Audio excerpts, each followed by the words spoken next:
look into that because I didn't, off the top of my head, know who 35 was, but I actually had a little blurb here about him from my UDFA list that we never really got through.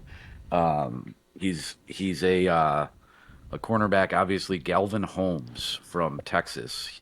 Played all Okay. 16 games Galvin last Holmes. season with the Longhorns, recording 14 tackles and 3 pass breakups. He only averaged 18 snaps per game, playing behind Thorpe Award winner Jaheed Barron on the Texas depth chart. So, I mean, it's in gym shorts. It's against a UDFA, but they're going full speed here. Let's just let this roll here for a minute. They're going full speed. Now look at this right there. Complete turnaround to adjust on the ball, and he catches it. I don't want to say he high pointed it, but watch again. Full turnaround. So he tracks that ball. Sucks it right out of Yep. the air right in Yep. his He hands. almost high points it, but as he's falling away towards the sideline, that's a very difficult catch to make. Gym shorts or not, they're moving full speed, and the Holmes there's real handsy. You can almost see a push off at the end. Watch this. Yep. He's yep. Woo! And then he maintains possession through the catch, survives the ground, it looks like. It was just a hell of a catch. It was an absolute hell of a catch. So I'm not saying that this is cementing TeSlaa in as, an every game contributor at this point in time, but the potential's there, high ceiling. Everybody was split decision on if we gave up too much by giving up those 2 third rounders. But just that right there in first day of full speed, the adjustment to track the ball, fighting with his hands, maintaining I think maintaining that's what possession. we saw. We saw why they were so high on him, right? I know it was one play, and I swear you said, I know it's in Jim Schwartz, but you said Jim Yes, it's Shorts. Jim I'm like, Shorts. why does he think Jim Schwartz is there? He's not there. Um, so I get it. It's a small sample size, but you're right. The shit you said, the stuff I paused on, that's why we got the guy, Yeah, man. and then you I mean, just he's fast. look at the He's size, strong, and he's got the size hands. disparity. I mean, I don't think I have a height here for Galvin Holmes. For all I know, he could be 5'8", but the size disparity is going to be a matchup nightmare with this guy running a 4.43, I think, and knows how to fight with his hands just going by that one clip. But it's a matchup nightmare potentially. So that leads me kind of, I think, down a route that you may have been going Pun on, pun but intended. pun intended. Um, who are we going to pencil in from these from the draft? I mean, who are we going to pencil in as first day starters on I this team? think that barring like a miracle, maybe discovering the fountain of youth, um, I think that we will see Ratliff be day one starter right out of the gates.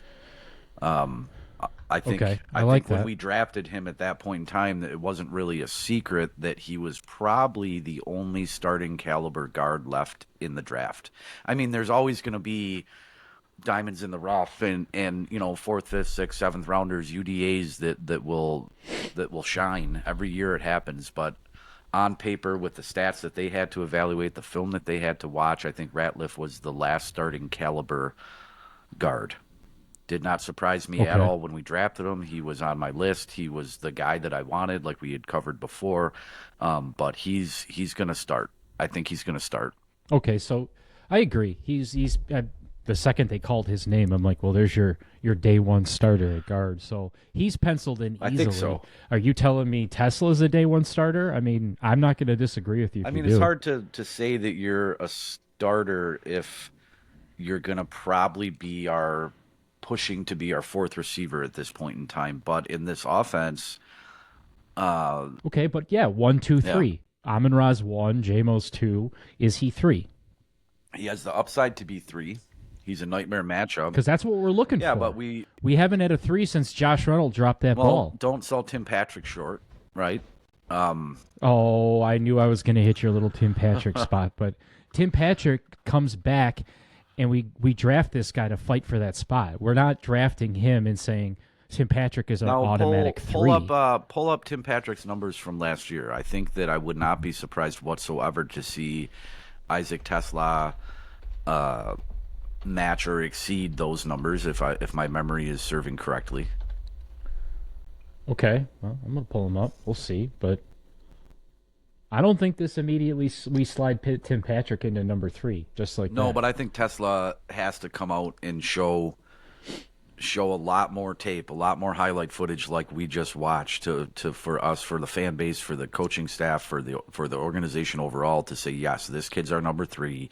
He's going to be out there in the Y, or that he's going to be out there every time we are running out 3 wide receivers. I'm gonna do this, and it's gonna drive you crazy. How many yards do you want your number 3 to contribute?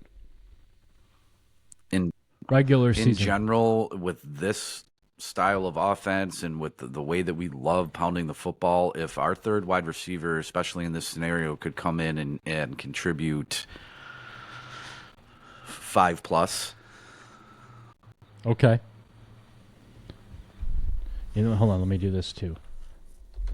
What about touchdowns? I mean, I hope for 100. Realistically, 4 to 8 would be awesome. Okay. I'm going to pull up Isaac's stats from last year. And too. he was underutilized. He was underutilized. Poor quarterback play. I think he only had like 19 receptions or something like that.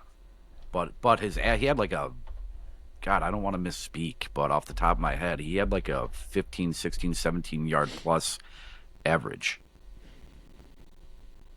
All right, so we're going to, I found his 2024 season yards. He had 28 receptions. Okay, so you said 500 plus? Yeah. Okay, yeah, he had 546 yards last year. Okay, does it give his average? Because he's a number his 3. Average jumped off the 19.5. Yeah, 19. I wanted to say 19, but that's so crazy high. So his average right there jumps off the stat sheet at me.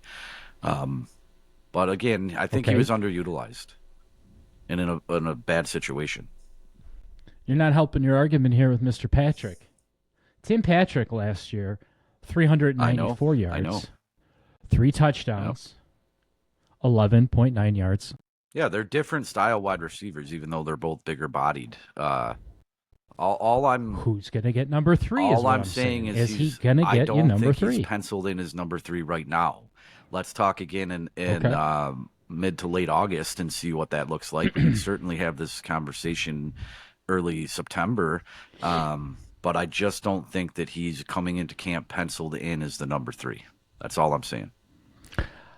How about not penciled in, but how about this? The coaches are saying it's your spot to lose. They're not telling him that, but in their eyes, they're saying our view was to bring him in here and have him fight for the number 3 and win it. I mean, I would love that if that's what they're telling him. I would hope that they're telling him that this is your job to lose. It's that motivation, and the guys that we tend to draft respond to that. They're not prima donnas. They're not.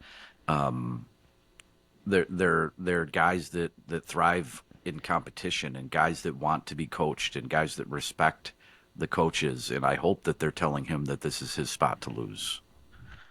Well, how about this? Let's just be happy that this isn't a position battle with Tom Kennedy this year. So we're moving in the right direction, dude. Because usually Tom Kennedy is trying to win this number 4 position, and then we have to go out and finally get a guy like Tim Patrick. I just pulled it up, but I think what we would be looking at is Isaac TeSlaa displacing somebody like Ronnie Bell. I think Ronnie Bell is probably on the practice squad now, or on the bubble for sure. Yeah. You just love Tim Patrick. Well, and don't forget about Khalif Raymond either. Go back 2 years and look at Khalif Raymond's receiving numbers, a different depth chart. He's going to go on special teams for sure, dude. Staying healthy, he's a legit kick returner. He's a legit kick returner and punt returner. Yeah. Can you hear my neighbor cutting his grass right now? Yeah, I'm calling the city a gross point on him. It's too late. I can shut some windows if it gets obnoxious.